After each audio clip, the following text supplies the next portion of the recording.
हरे कृष्णा। तो आप लोगों में से कितने लोग हैं जो कि रोज़ इस दामोदराष्टकम का पाठ करते हैं, रोज़ पाठ करते हैं? हाथ उठाइए। कितने लोग रोज़ पाठ करते हैं? 1 2 3 4 5 6 7 8 9 10 लोग हैं, है ना। तो आज हरि बोल। तो आज हमें आदेश मिला है कि इसको समझाएं, दामोदराष्टकम जिसका हम पाठ करते हैं इसका अर्थ समझें, है ना।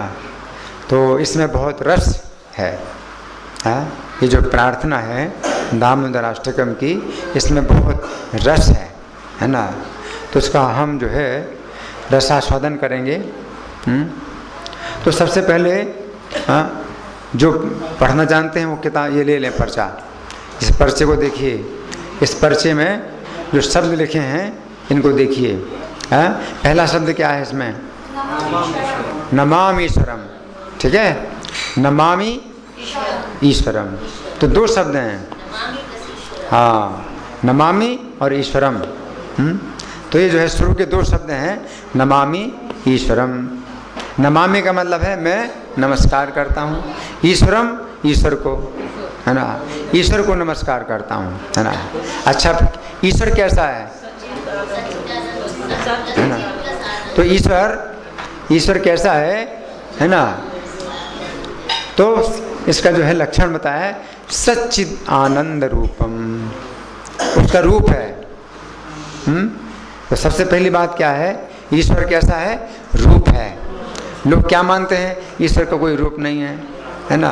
तो बहुत इस तरह से कुप्रचार हो रहा है, ईश्वर के बारे में बड़ा उल्टा प्रचार हो रहा है ना। और कितने संस्थाएं ऐसी बनी हुई हैं, है ना, जो ईश्वर को निराकार घोषित कर रहे हैं, लेकिन बिल्कुल गलत। ईश्वर निराकार नहीं है। रूपम, रूप है उसका, लेकिन रूप हमारे जैसा रूप नहीं है। इस भौतिक संसार में जितने रूप हैं वो कैसे हैं? असत अचित निरानंद, उससे उल्टा सच्चिद आनंद रूप है ना। सच्चिदानंद रूपम। सत का मतलब क्या है? सनातन, ऐसा रूप जो सनातन हो, कभी नष्ट नहीं होता, सनातन है। इस भौतिक संसार में जितने रूप हैं वो कैसे हैं? नष्ट हो जाते हैं, असत, है ना। तो हमारा शरीर कैसा है? असत है, नष्ट होने वाला है। लेकिन भगवान का शरीर, ईश्वर का शरीर कैसा है? सत, ठीक है। फिर दूसरा लक्षण क्या है? चित्त। चित्त का मतलब क्या है? ज्ञानमय, ज्ञानमय, संपूर्ण ज्ञान, शरीर में ज्ञान है। और हमारा शरीर क्या है? अचित, अज्ञानमय है, हमेशा भूलते रहते हैं। अगर मान लीजिए आपका रोज़ का नियम नहीं है यहाँ आने का, तो आपसे पूछा जाए कि ठीक इस समय 24 घंटे पहले आप कहाँ थे, क्या करें, तो आप नहीं बता सकते। अगर रोज़ का नियम है तो कहेंगे भाई इस समय तो कल यहीं पर थे। लेकिन अगर कोई नियम नहीं है ना, तो 24 घंटे पहले इसी समय आप कहाँ थे, क्या कर रहे थे, आपको बहुत दिमाग में जो है वो करना पड़ेगा, मंथन करना पड़ेगा, है ना। तो हमेशा भूलते रहते हैं, अज्ञान, है ना। तो हमारा शरीर में अज्ञान भरा हुआ है। कैसा शरीर हमारा? अचित। और भगवान का शरीर कैसा है? चित, है ना, सच्चित। फिर तीसरा लक्षण क्या है? आनंद। उनके शरीर का तीसरा लक्षण क्या है? आनंद, आनंद ही आनंद है। और हमारा शरीर कैसा है? निरानंद। कई प्रकार के कष्ट हैं, है ना, कभी इधर दर्द, कभी इधर दर्द, कभी इधर दर्द, ये सब दर्द ही दर्द है ना। तो कष्ट ही कष्ट है, निरानंद। तो हमारा जो शरीर है वो असत अचित निरानंद है ना। तो जो निराकारवादी हैं वो सोच नहीं सकते कि ऐसा भी रूप हो सकता है, क्योंकि उनके अनुभव में इस भौतिक संसार में ऐसा कोई रूप नहीं, उनको अनुभव ही नहीं है ऐसे शरीर का कि भाई ऐसा भी शरीर हो सकता है क्या, जो सच्चिद आनंद हो। तो वो क्या घोषित करते हैं? भाई ईश्वर का कोई रूप नहीं है, निराकार है ना। तो एक अज्ञान है, बहुत बड़ा अज्ञान है ना। और ज्ञान, उसको बड़ा भारी ज्ञान घोषित करते हैं कि उनके पास बहुत ज्ञान है। लेकिन वो है अज्ञान कि निराकार घोषित करते हैं ईश्वर को, है ना। ईश्वर को निराकार कहना एक प्रकार से निंदा करना है। आप समझ रहे, ईश्वर को निराकार कहना एक प्रकार से निंदा करना है। जैसे मान लीजिए मैं आपसे कहूँ कि भाई साहब आपके आँखें नहीं हैं, तो आपको बुरा लगेगा ना, है। मैं आपसे कहूँ माता जी आपकी आँखें नहीं हैं, तो आपको बुरा लगेगा। माता जी आपके मुंह नहीं है, माता जी आपके कान नहीं हैं, हैं, माता जी आपके हाथ नहीं हैं, आपके पैर नहीं हैं, तो आपको बुरा लगेगा, है ना। उसी प्रकार से भगवान को जब निराकार कहते हैं कि उनके हाथ नहीं हैं, उनके पैर नहीं, उनकी आंखें नहीं हैं, तो क्या है, ईश्वर की निंदा है, तो बहुत निंदा है ना। और वो सोचते हैं कि हम बहुत बड़ा ज्ञान बता रहे हैं, ये बहुत बड़ा ज्ञान है ये। तो ईश्वर जो है कैसे हैं, सच्चिदानंद रूपम, है ना। तो नमामि, उस ईश्वर को मैं नमस्कार करता हूँ। इसलिए निराकारवादी नमस्कार नहीं करते ईश्वर को। क्यों नमस्कार करें, जब आकार ही नहीं तो क्या नमस्कार करें, है ना। तो एक जो है ना बहुत बड़ा ज्ञान है।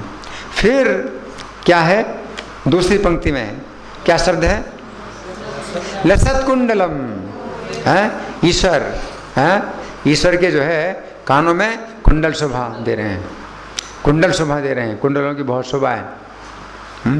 उनके जो है कान में कुंडलों की बहुत शोभा है। लसत कुंडलम, इसके बाद गोकुले भ्राजमानम, गोकुल में भ्राजमान है, शोभायमान, गोकुल में उनकी बहुत शोभा है।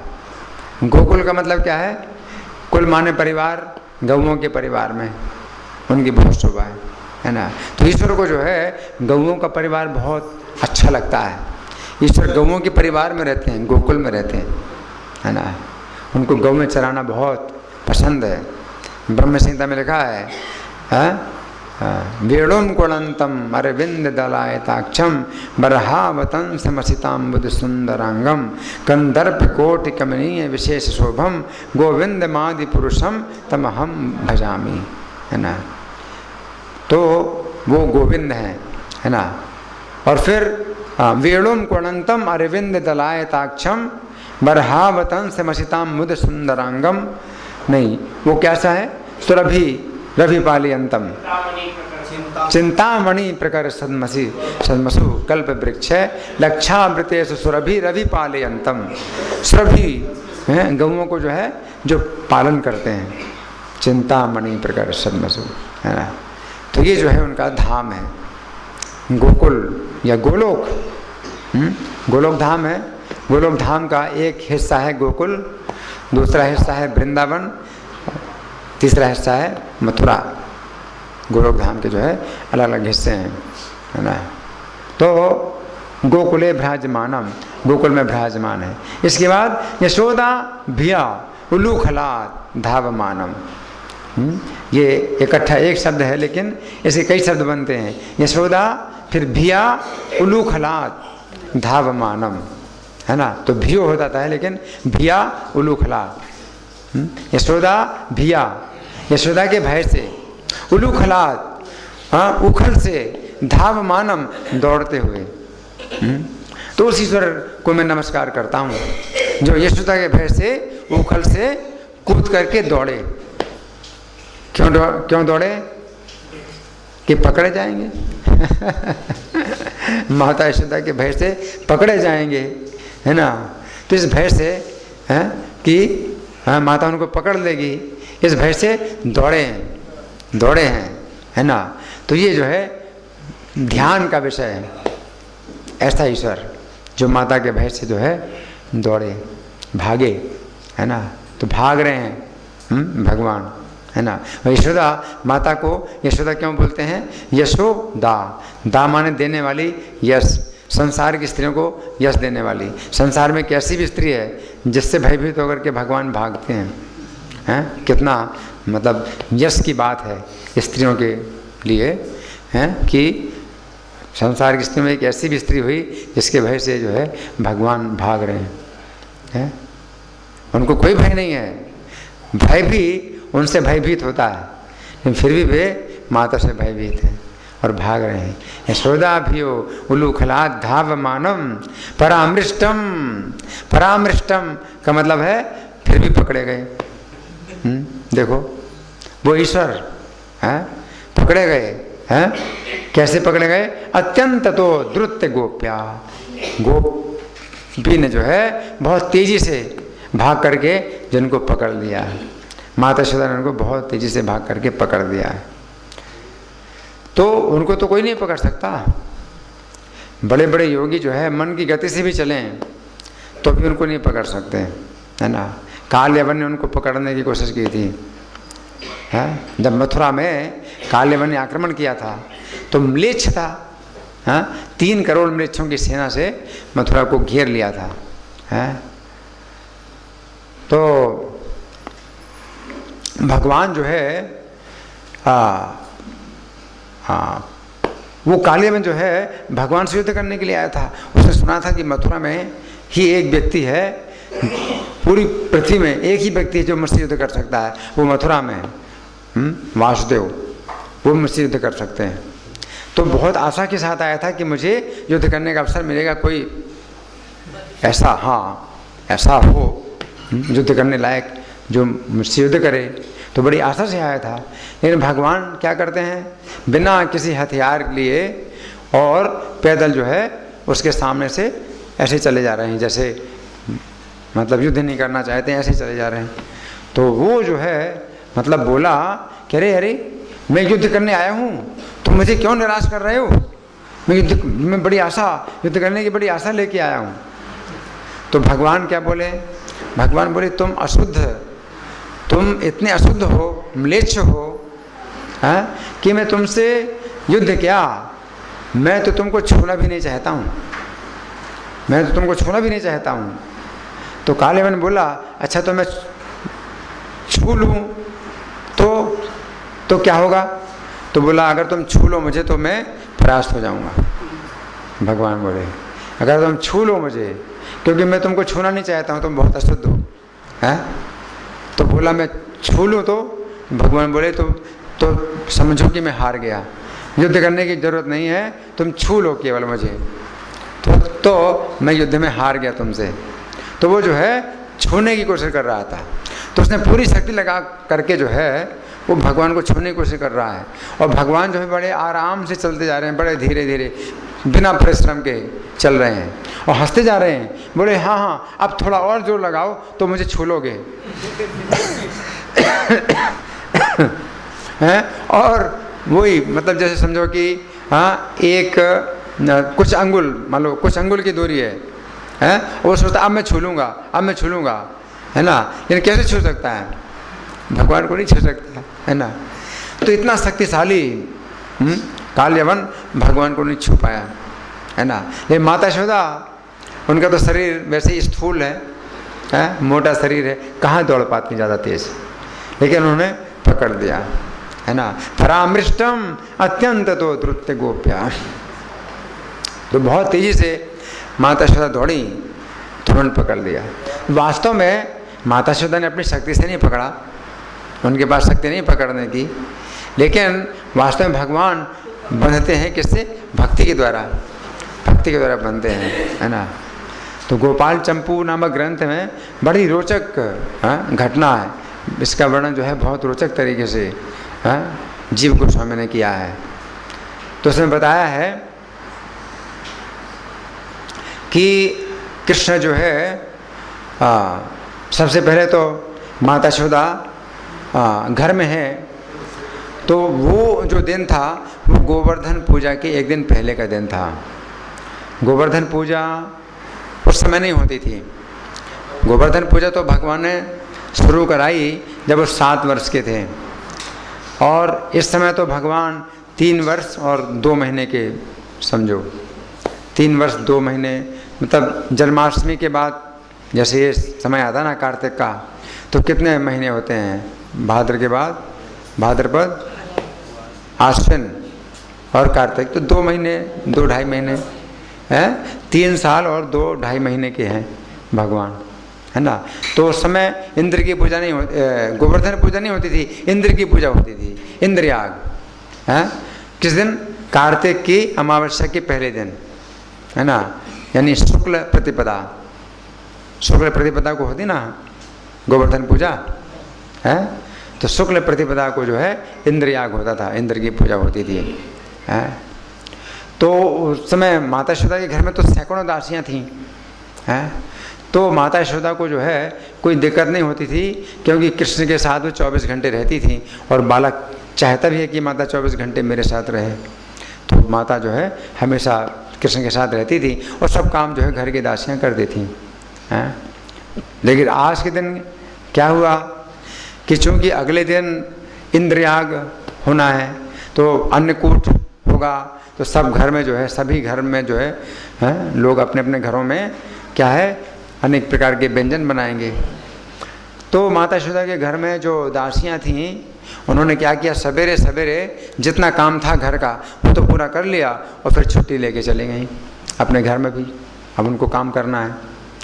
तो घर में जो है अब केवल कृष्ण रहे और माता यशोदा रहीं।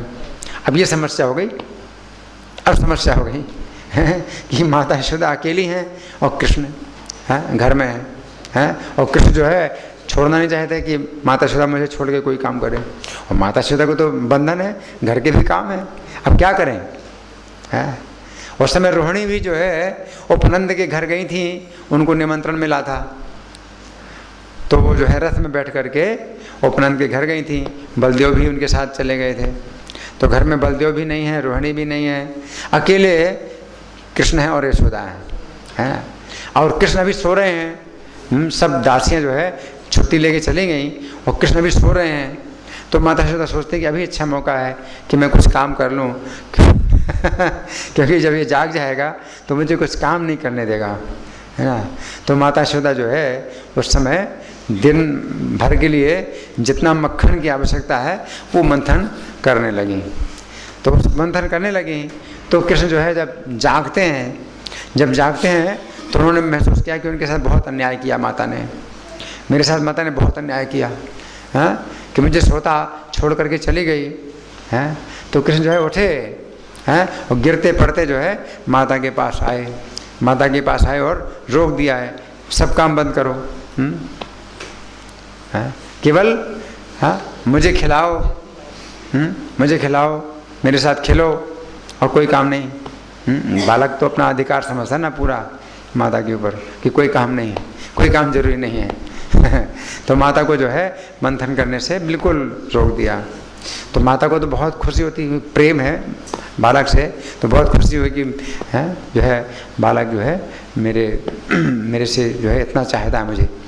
तो माता यशोदा जो स्तनपान कराने लगी, और जब स्तनपान कराने लगी तो माता यशोदा को उस समय याद आया, तो दूसरे घर में वो कई दूध जो है रखे थे जो कि आग में मतलब गर्म हो रहे थे, कई दूध रखे हुए थे। तो माता यशोदा को याद आया कि वो उफन आ सकती है, तो देखना ज़रूरी है ना। और अगर ऐसे जाएंगी जल्दी में कृष्ण को लेकर के तो कृष्ण गिर सकते हैं रास्ते में, इसलिए कृष्ण को जो है उन्होंने जो है दूध अतिरिक्त छोड़ करके, दूध पीते थे कृष्ण, अतिरिक्त छोड़ करके और ज़मीन में रख करके कृष्ण को, और ये भी कहा कि मैं अभी आती हूँ दूध को देख करके, तब तक तुम इसकी रक्षा करना, ये बिलोनी जो है ना दही की बिलोनी की रक्षा करना, है ना। तो ऐसा कह करके गई, लेकिन कृष्ण को तो जो है अच्छा नहीं लगा, ये व्यवहार अच्छा नहीं लगा कि मुझे छोड़ के माता क्यों गई, है ना। तो उन्होंने फिर क्या किया, वो जो बट्टा था, सिल के साथ बट्टा होता है ना पीसने के लिए बट्टा, है ना, तो उसी बट्टे से जो है उसको जो है तोड़ दिया और सब जो दही है वो सब फैल गया, है ना। और कृष्ण ने ऐसा करके फिर पूरे कमरे में वो जो है दही फैल गया, तो उसी में ही अपने पैर भी उनके भीग गए, और भीगे पैर से जब अंदर गए घर के अंदर तो पैर के निशान भी बन गए। आप कृष्ण अंदर जाते हैं तो एक दूसरा घर है, उसके अंदर जाना चाहते हैं, तो उस घर का जो है जो दरवाज़ा था, पहले दरवाजे होते थे लकड़ी के ना, लकड़ी के दरवाजे होते थे और बीच में बहुत वो होती थी गैप, दो दरवाजे में भी बहुत गैप होता था, तो उसमें वो लगाते थे, एक लकड़ी का टुकड़ा लगाते थे बीच में, जिससे कि वो गैप ना रहे, है ना। उसको क्या बोलते हैं अभी, हैं अड़भंगा अड़भंगा अड़भंगा जो है लगाया था। तो कृष्ण ने अड़भंगा को हटाया और अंदर चले गए। लेकिन फिर सोचा कि ताला तो लगा हुआ है घर का, ये माता तो जो है, माता तो अंदर ऐसे नहीं आ पाएगी, लेकिन वो चाबी टंगी है खूंटे में, तो चाबी से जो है ताला खोल करके अंदर आएगी। तो चाबी फेंक दिया निकाल कर चाबी को दूर फेंक दिया है कि माता को चाबी नहीं मिलेगी तो अंदर नहीं आ पाएगी। अड़भंगा को हटा करके अंदर चले गए और अड़भंगा को फिर वहीं लगा दिया, फिट कर दिया अंदर चले गए। तो उस घर के अंदर जो है जो छीका लटका हुआ था मक्खन का, तो उसमें क्या है कि वो जो है एक चारपाई जो है दीवार के सहारे खड़ी थी, तो उसके सहारे जो है वो चढ़े ऊपर, उसके सहारे ऊपर चढ़े और फिर जो है उखल जो है जो उल्टा रखा हुआ था उसके ऊपर खड़े हुए और मक्खन को जो है खा रहे हैं। और खिड़की से जो है बंदर भी हैं, तो बंदर भी जो है बंदर को ही बांट रहे हैं, है ना। अब जब माता जब आई तो देखा कि सब जो है फैला पड़ा है दूध है, तो स्पर्श था। तो उस समय आकाशवाणी होती है, आकाशवाणी होती है कि हे माता, तुमने उफनते हुए दूध को तो शांत कर दिया, लेकिन अब बालक उफन गया, उसको जब शांत करो तब तुम्हारा कुछ विशेष गुण माना जाएगा। अब बालक में उफान आ गई दूध उफनते दूध को तो तुमने शांत किया, लेकिन अब बालक उफन गया है, तो उसको जब शांत करो तब तुम्हारा जो है गुण माना जाएगा। तो माता सुधा हंसी। अब जो है उनको कृष्ण के पैरों के निशान देख करके समझ गई कि कहाँ गया है कृष्ण।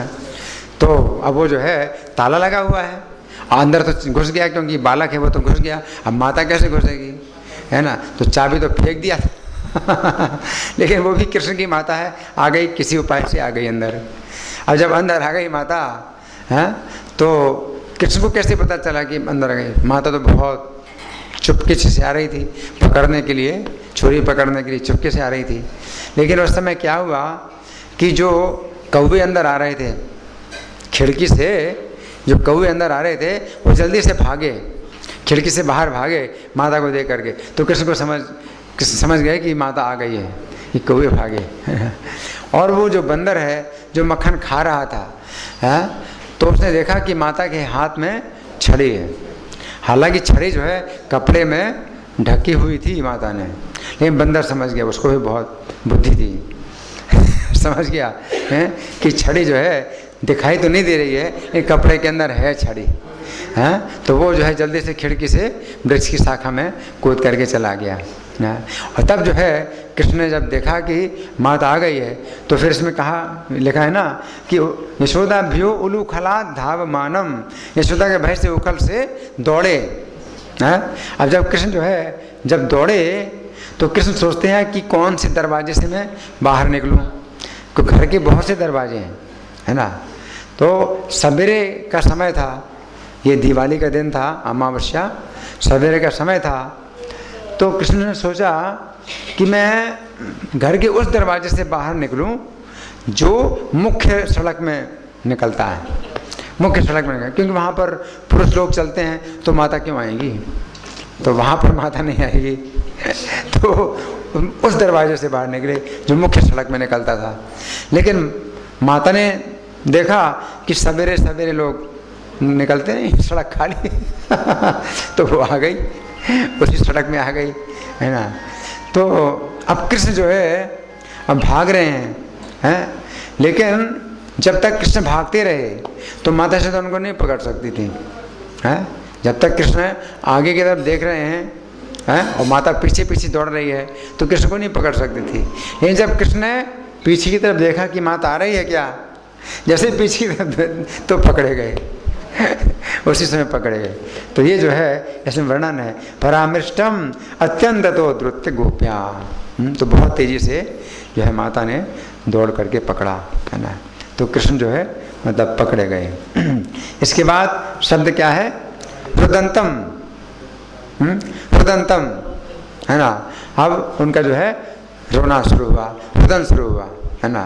तो रुदन ये बालक का जो है सबसे बड़ा हथियार होता है, रोना, है ना। तो रोने के हथियार से जो है वो सबको जीत लेता है, सब परास्त हो जाते हैं सब लोग। इसलिए रुदंतम, है ना, रुदंतम मुहुर, नेत्र युग्मम रजंतम। मुहुर का मतलब बार बार रो रहे हैं, और मुहुर नेत्र युग्मम, युग्मम का मतलब जोड़ा, नेत्रों का जोड़ा। मृजंतम माने मल रहे हैं, दोनों नेत्रों को जो है मल रहे हैं। हाँ, मुहुर का मतलब बार बार, बार बार मल रहे हैं, नेत्रों को मल रहे हैं। हाँ, कराम्भोज युग्मेन सातंक नेत्रम। कर अम्भोज युग्मेन, युग्मेन का मतलब जोड़ा। हाँ, तो कर कमल के जोड़े से, तो दोनों हाथों से दोनों नेत्रों को जो है मल रहे हैं, है ना, मल रहे हैं। और सातंक नेत्रम, और जब देखते हैं आंखें खोल करके, हैं, तो माता को देखते हैं, तो आतंक, नेत्रों में आतंक छाया हुआ है। आतंक का मतलब क्या है कि माता मेरे ऊपर अन्याय कर रही है, मेरे साथ बहुत अन्याय हो रहा है। जैसे आतंकवादी होते हैं ना, आतंक करते हैं, तो बालक जो है आतंकित हो रहा है, माता जो है आतंकवादी है माता। तो सातंक नेत्रम सातंक नेत्रम है। मुहु श्वास कंप त्रिरेखांग कंठ। मुहु माने बार बार, श्वास बार बार श्वास लेते हैं तो कंप त्रिरेखांग के कंठ, कंठ जो है कांपता है। श्वास लेते हैं ना तो गला जो है, गले में कंपन होता है। त्रिरेखांक कंठ, त्रिरेखा अंक, 3 रेखाओं का चिन्ह बना हुआ है जिनके गले में है। तो कृष्ण की जो गर्दन है वो बहुत सुंदर है, उसमें 3 रेखाएं हैं गले में, है ना। त्रिरेखांक कंठ स्थित अग्रैव, स्थित अग्रैव दामोदरम भक्तिबद्धम। तो सामने ही जो है भगवान खड़े हैं, दामोदर, हाँ, और भक्ति से बंधे हैं, माता यशोदा की भक्ति से बंधे हुए हैं। इसके बाद इतीदृक स्वलीलाभिरानंद कुंडे। इतीदृक का मतलब इस प्रकार की, स्वलीला भी अपनी लीलाओं से, अपनी लीलाओं से, आनंद कुंडे, आनंद के कुंड में, हाँ, इस प्रकार की लीलाओं के द्वारा आनंद के कुंड में सुघोषम निमज्जनतम, अपने घोष यानी अपने समाज को, हाँ, निमज्जनतम डुबा रहे हैं। किस में डुबा रहे हैं? आनंद के कुंड में डुबा रहे हैं अपने पूरे, जो गोप समाज, गोप और गोपियों को जो समाज है, घोष है, उसको आनंद के कुंड में डुबाते हैं। आनंद सुघोषम निमज्जनतम आख्यापयंतम। आख्यापयंतम का मतलब है और बता रहे हैं, बता रहे हैं। किसको बता रहे हैं? तदीय ईशित अज्ञेश, ईशित ज्ञेश, उनकी जो ईशिता को जानने वाले हैं।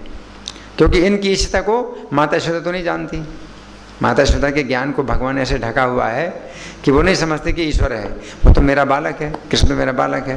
लेकिन जो उनकी ईशिता को जानते हैं उनको बता रहे हैं आख्यापयंतम।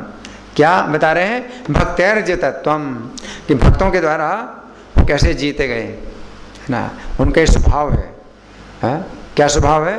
भक्तों के द्वारा पराजित होने का स्वभाव है इनका। तो वो दिखा रहे हैं, बता रहे हैं, हाँ, जो उनके ऐश्वर्य को जानते हैं उनको बता रहे हैं कि मैं अपने भक्तों के द्वारा किस प्रकार पराजित होता हूँ। भक्तर्जितत्वम पुनः प्रेम तस्तम शतावृत्ति बंदे। तो फिर से प्रेम पूर्वक उन्हीं को, तम का मतलब उन्हीं, ईश्वर को, तम ईश्वरम, है ना, सत आवृत्ति बंदे। सत आवृत्ति, सत का मतलब 100, आवृत्ति माने बार, 100 बार, बंदे यानी वंदना करता हूँ, पुनः फिर से वंदना करता हूँ, शतावृत्ति बंदे। इसके बाद वरम देव मोक्षम न मोक्षावधिम्बा। तो वरम, हाँ, मतलब वरदान, देव हे देव, मोक्षम यानी मोक्ष का वरदान, ना मतलब नहीं चाहिए, है ना, नहीं चाहिए, मुझे मोक्ष का वरदान नहीं चाहिए। मोक्ष का वरदान तो बहुत बड़ी चीज़ होती है भाई, जन्म मरण से छूट जाना बहुत बड़ी चीज़ है मोक्ष का वरदान, लेकिन नहीं चाहिए। वरम मोक्ष, वरम देव मोक्षम न मोक्षावधिम्बा, और मोक्ष की अवधि भी नहीं चाहिए। मोक्ष की अवधि क्या है? वैकुंठ, मोक्ष की सबसे ऊंची स्थिति क्या? वैकुंठ की प्राप्ति, है ना। एक तो मोक्ष होता है ब्रह्म ज्योति में मोक्ष होता है ना, निराकार ब्रह्म ज्योति में मोक्ष होता है ना। तो वो तो बहुत ही मतलब निकृष्ट है, भक्त लोग कभी नहीं चाहते निराकार ब्रह्म ज्योति में मोक्ष। लेकिन वैकुंठ में बाकी 4 प्रकार की मुक्तियाँ हैं, सारूप्य, सालोक्य, सामीप्य, सारष्टि, है ना। तो ये जो है अवधि है मोक्ष की, क्या?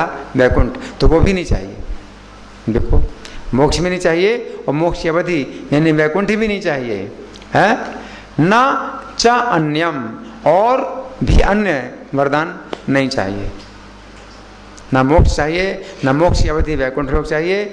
तो फिर कुछ और चाहिए? नहीं, और भी कुछ नहीं चाहिए। न चान्यम वृणे अहम, वृणे माने स्वीकार करता हूँ, वरण करता हूँ। मैं ना तो मोक्ष का वरदान वरण कर रहा हूँ, न मोक्ष की अवधि यानी वैकुंठ लोक वर्ण करता हूँ, न कोई अन्य वरदान वर्ण कर रहा हूँ। वरेशाद, वरेशाद, वर के ईश्वर, आप वरदान के ईश्वर हैं, आप तो वरदान के ईश्वर हैं, फिर भी मैं नहीं चाहता, ना तो मोक्ष का वरदान चाहता हूँ, न मोक्ष की अवधि वैकुंठ का वरदान चाहता हूँ, और ना कोई अन्य वरदान चाहता हूँ, है। जबकि आप तो वर देने वालों के ईश्वर हैं, है ना। तो फिर क्या चाहिए? इदम ते वपुरनाथ गोपाल बालम, इदम ते वपु, आपका ये जो शरीर है हे नाथ, गोपाल बालम, कैसा शरीर है? गोपाल बाल, गौओं को जो पालन करने वाले उनके बालक, है ना। गोपाल बाल, गोपाल बालम, सदा में मनसी आविरास्ताम, सदा मेरे मन में आविरास्ताम माने आता रहे, हाँ क्या आता रहे? आपका एक गोपाल बाल रूप, हाँ माता के भय से भाग रहे हैं, है ना। तो ये जो रूप है आपका, ये मेरे मन में हमेशा आता रहे। हाँ, आविरास्ताम किम अन्य, किम अन्य का मतलब अन्य चीज़ों से क्या करना है, अन्य चीज़ों से क्या करना है मुझे, केवल ये चाहिए, है ना।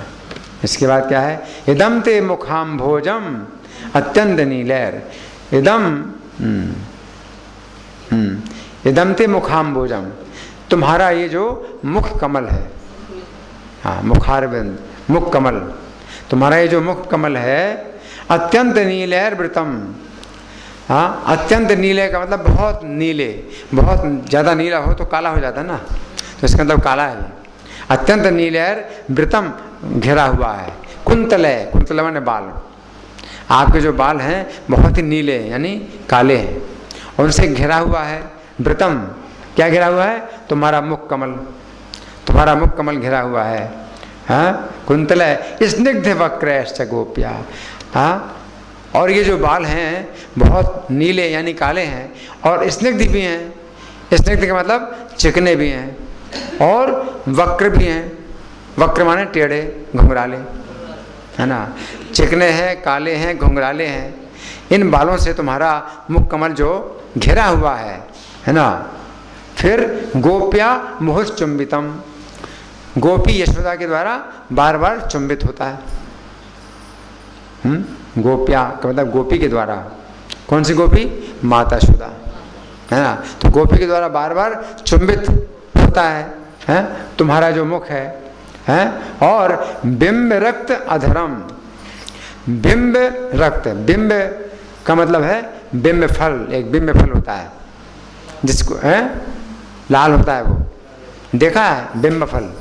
नहीं, बिंब फल है बिंब फल नहीं, नहीं बिंब फल लाल होता है, वो घूंची नहीं है, वो अलग है, वो नहीं है। बिंब फल वो नहीं है। बिंब फल मुझे किसी ने बताया कुंदरू है। कुंदरू जब पक जाता है ना तो लाल हो जाता है ना, तो वो है बिंब फल। कुंदरू, कुंदरू होता है ना, जब पक जाता है तो लाल हो जाता है ना, तो पके बिंब फल के समान ओठ हैं आप, है ना। बिंब क्या है? बिंबा, बिंब रक्ताधरम, बिंब रक्त अधरम, रक्त माने लाल, बिंब फल के समान लाल ओठ है आपके मुख है। आपका जो मुख है उसमें जो ओठ हैं वो बिंब फल के समान लाल है। बिंब रक्ता धर्म मे मनसी आविरास्ताम। मे मनसी माने मेरे मन में आविरास्ताम आता रहे, आता रहे। क्या आता रहे? आपका मुख कमल है ना। पहले तो रूप, आपका रूप, रूप में भी विशेष रूप से मुख कमल। मन में मनसी आविरास्ताम। फिर अलम लक्ष्य लाभ है। अलम, अलम माने कोई आवश्यकता नहीं है। अलम संस्कृत में अलम शब्द होता है पर्याप्त है, पर्याप्त है। जैसे भोजन ज़्यादा होते भाई बहुत हो गया, बहुत हो गया, नहीं चाहिए, बहुत हो गया, बहुत हो गया। अलम, अलम उसको अलम, अलम है ना। अलम लक्ष्य लाभ है मतलब जरूरत नहीं है। लक्ष्य लाभ है माने लाख प्रकार के लाभों की आवश्यकता नहीं है। लाख प्रकार के लाभों की आवश्यकता नहीं है, एक ही लाभ चाहिए। क्या? मेरे मन में आपका वो मुख कमल मनस्य आविरास्ताम आता रहे। अलम लक्ष्य लाभ है। नमो देव दामोदर अनंत विष्णु। ये कई नाम है इसमें। एक तो देव है, नाम है देव जो पूजनीय है, जिनकी पूजा होनी चाहिए। देव नमो माने नमस्कार है, मैं नमस्कार करता हूँ। हे देव आपको नमस्कार करता हूँ। दामोदर आपको नमस्कार करता हूँ। दाम उदर, दाम माने बंधन, उदर माने पेट, जिनका पेट जो है बंधा हुआ है। नमो देव दामोदर अनंत विष्णु। अनंत जिनका अंत नहीं है, विष्णु। प्रसीद प्रभु। प्रसीद का मतलब प्रसन्न होइए। प्रभु हे स्वामी आप प्रसन्न होइए। दुख जालाब्धि मग्नम। किसके ऊपर प्रसन्न होइए? मैं जो दुख जाल के समुद्र में डूबा हूँ, दुखों के जाल के समुद्र में डूबा हुआ हूँ। दुख जालाब्धि मग्नम, तो मैं जो है मतलब दुखों के जाल के समुद्र में डूबा हुआ हूँ, मुझ पर आप प्रसन्न होइए, है ना। कृपा दृष्टि वृष्टिया अति दीनम। तो कृपा दृष्टि की वर्षा के द्वारा, वृष्टिया का मतलब वर्षा के द्वारा, कृपा दृष्टि की वर्षा के द्वारा अति दीनम, अति दीनम माम यानी मैं बहुत दीन हूँ। हाँ, बत अनुग्रहण। बत, बत बोलते हैं कि देखिए, बताइए, इस तरह से शब्द होता है बत, है ना। कि मैं बहुत दीन हूँ, मैं बहुत कृपण हूँ, मैं बहुत दयनीय हूँ, असहाय हूँ। बत अनुग्रहण। अनुग्रहण का मतलब अनुग्रह कीजिए। ईश अनुग्रहणेश माम अज्ञम। माम अज्ञम मुझ अज्ञानी के ऊपर आप अनुग्रह कीजिए। एदि अक्षि दृश्य। तो अपनी कृपा दृष्टि के द्वारा मुझको जो है आप प्रकट हो जाइए। हाँ, मेरे सामने प्रकट हो जाइए। अक्षि दृश्या। अक्षि दृश्या का मतलब है आप मेरी आँखों के लिए दृश्य हो जाइए। दृश्य माने दर्शन। इसके बाद कुबेर आत्मजो बद्ध मूर्ति है यदवत। यदवत का मतलब है जिस प्रकार, है ना। यदवत जिस प्रकार। कुबेर आत्मजो बद्ध मूर्तियाँ एव। कुबेर के पुत्रों को, ये दो वचन में है, कुबेर आत्मजो, है ना। कुबेर के जो दो पुत्र थे हैं उनको बद्ध मूर्तियाँ एव। आप बंधी हुई मूर्ति के द्वारा ही आपने उनको मुक्त कर दिया। आप खुद तो बंधे हैं, आप खुद तो अपने को नहीं छुड़ा सकते लेकिन दूसरों को छुड़ा सकते हैं कुबेर आत्मजो, कुबेर के दोनों पुत्रों को जो है आपने जिस प्रकार से छुड़ाया, उस वृक्ष योनि से छुड़ाया। अपराध, ब्राह्मण नारद जी को जो है अपराध किया था, उनके शाप से मुक्त किया। नारद जी ने शाप दिया कि तुम वृक्ष योनि में 36,000 साल तक रहो। सोचिए 36,000 साल से वृक्ष बने हुए थे, है ना। तो आपने उस नारद जी के शाप से उनको तो मुक्त कर दिया, लेकिन खुद मुक्त नहीं हो सकते, खुद बंधे हुए हैं। बद्ध मूर्तियाँ एव यदवत तो या मोचितो। जिस प्रकार से आपके द्वारा वो मुक्त हुए, और केवल मुक्त ही नहीं हुए शाप से, बल्कि भक्ति भाजो कृतौचा। हाँ, वो भक्ति के भी भाजन बन गए, भक्ति के भाजन बन गए, भक्ति के पात्र भी बन गए। भाजन का मतलब पात्र, भक्ति के पात्र भी बन गए, केवल छोटे नहीं ब्रह्म नारद जी के हिसाब से, बल्कि भक्ति के भाजन भी बन गए, भक्ति के पात्र भी बन गए, है ना। तथा माने उसी प्रकार, जिस प्रकार से तुम्हारे द्वारा वो वृक्ष की योनि से छूट गए, नारद जी के हिसाब से छूट गए और भक्ति के भाजन बन गए। तथा प्रेम भक्तिम सुकाम में प्रिय अच्छे, उसी प्रकार से प्रेम भक्ति अपनी मुझे दीजिए, उसी प्रकार की प्रेम भक्ति मुझे अपनी दीजिए। न मोक्षे ग्रहो में स्थिति, मेरा मोक्ष के प्रति कोई आग्रह नहीं है, मोक्ष के प्रति मेरा कोई आग्रह नहीं है। हाँ, दामोदर ये है माने इस संसार से मुक्ति के प्रति मेरा कोई आग्रह नहीं है। हाँ? मतलब इस संसार में जन्म मरण ना हो, है ना, तो इसका कोई आग्रह नहीं मेरा, मतलब जन्म जन्म मुझे आपकी भक्ति चाहिए, है ना। जन्म में कोई शिकायत नहीं है, चाहे जितना जो भी जन्म मिले, जहाँ भी जन्म मिले, जैसा भी जन्म मिले, उसमें कोई शिकायत नहीं मुझे, लेकिन क्या चाहिए मुझे? प्रेम भक्ति है। कहाँ पर है? हाँ, तथा प्रेम भक्तिम सुकाम में प्रिय अच्छे, तो मुझको जो उसी प्रकार की प्रेम भक्ति दीजिए, जिस प्रकार की प्रेम भक्ति आपने किनको दिया? हाँ, नल कुबर मणिग्रीव कुबेर के पुत्रों को जिस प्रकार प्रेम भक्ति आपने दिया, है ना। इसके बाद नमः ते, नमस्ते का मतलब है नमः ते, यानी आपको नमस्कार है। अस्तु होवे, आपको नमस्कार होवे, नमस्ते अस्तु है। दामने है, अच्छा हाँ, आपको नमस्कार होवे, और फिर दामने का मतलब उस बंधन को भी नमस्कार है, वो बंधन भी। दामने स्फुरत दीप्ति धामने, स्फुरत दीप्ति प्रकाशमान दीप्ति है, जो है आप जो है उसके धाम है, प्रकाशमान दीप्ति की आप धाम है। धामने तो दिए उदर आए, आपके उदर को भी नमस्कार है। अथ विश्व से धामने, विश्व का धाम है, आपका उदर क्या है? संपूर्ण विश्व आपके उदर में है। विश्व से धामने नमो राधिकाय, फिर राधिका को नमस्कार है, तो दिए प्रियाय, जो आपकी प्रिया है। नमो अनंत लीलाय, जो अनंत लीला वाले हैं आपको नमस्कार है। देवाय तुभ्यम, आप देवता को नमस्कार है। तो इस प्रकार से इस दामोदर अष्टकम की हमने चर्चा की है।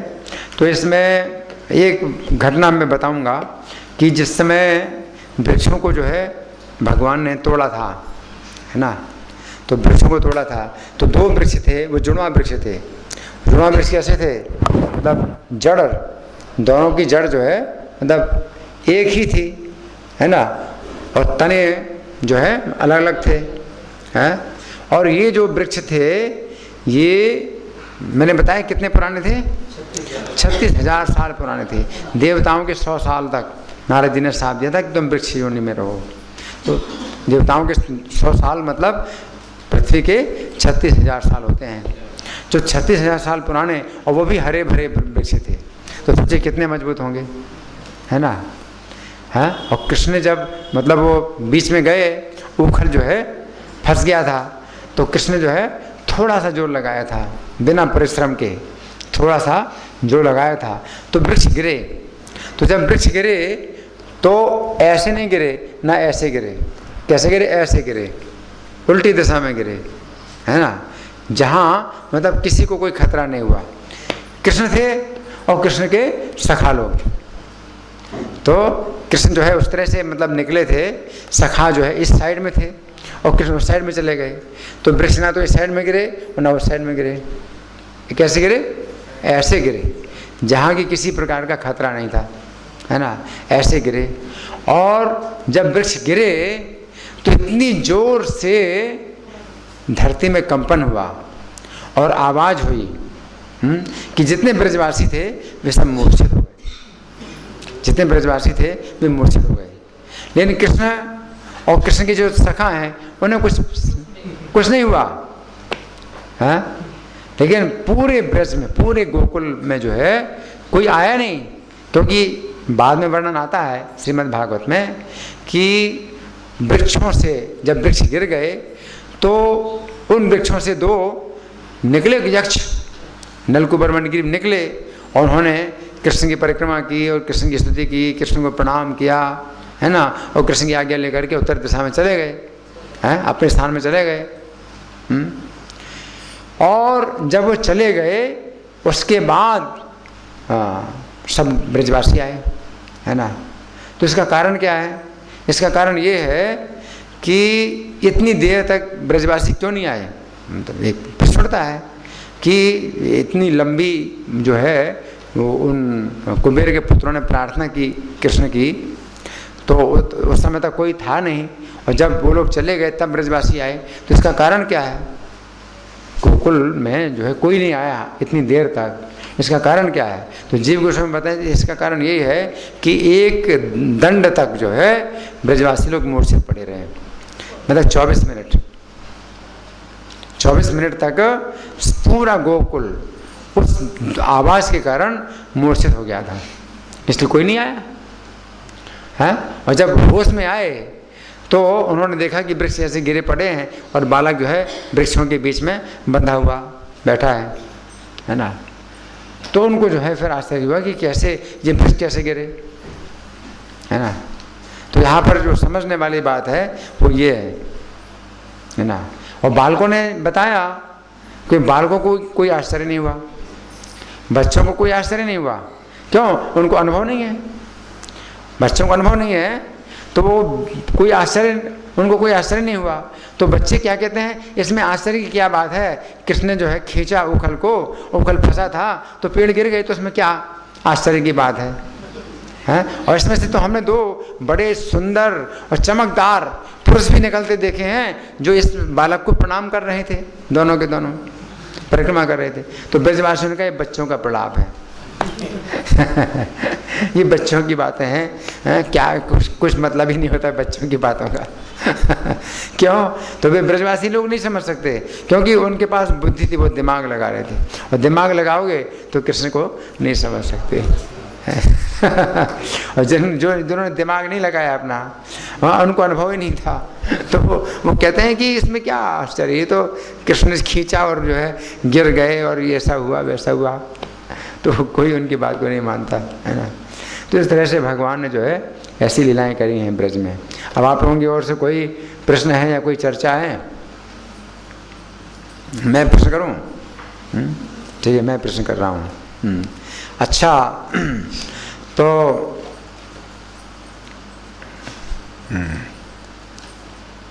इसका कारण क्या था जो कि ये जो घटना है आज के दिन हुई और किसी दिन नहीं हुई? कृष्ण ने जो है ये सब जो मतलब तोड़ा, ये मक्खन मतलब दही तोड़ा, ये सब तोड़ फोड़ किया, इधर चोरी किया, ये किया, फिर भागे, माता यशोदा ने पकड़ा, तो ये सब जो घटनाएं हैं आज के दिन क्यों हुई और किसी दिन क्यों नहीं हुई? इसका कारण सब लोग चले गए थे। हाँ, ये महीना बहुत पवित्र नहीं, वो तो अलग बात है, लेकिन आज के दिन ही क्यों हुआ? नहीं, मैंने कुछ बताया है?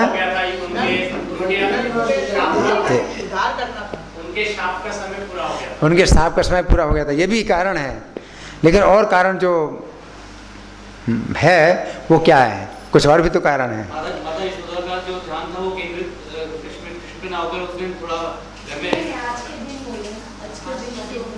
हाँ जी, आप बताइए। इंद्रदेव का पूजा बंद करने के लिए, तो फिर क्या हुआ? इंद्रदेव की पूजा बंद करने के लिए? इंद्रदेव की पूजा बंद की 7 साल की उम्र में, अभी 3 साल के हैं। हाँ जी, नीलकंठ।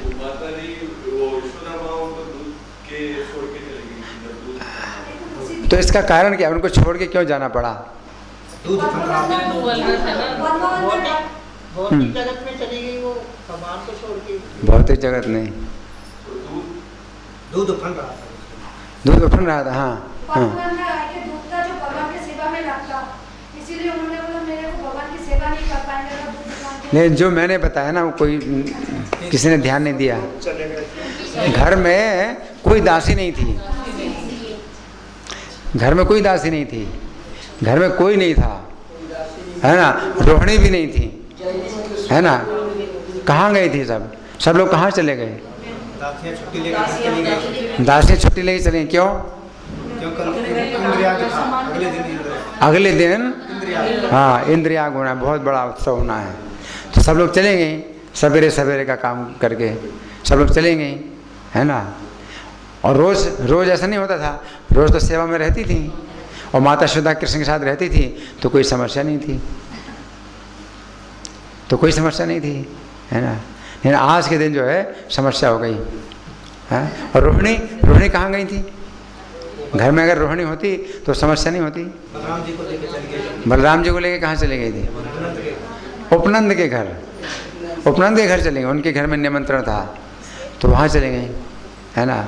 अब घर में अकेले यशोदा और कृष्ण थे तो समस्या हो गई पैदा, इसलिए समस्या हो गई, समझ गए। धन्यवाद। श्री कृष्ण कथा महामहोत्सव की जगत गुरु शिला प्रभुपाद।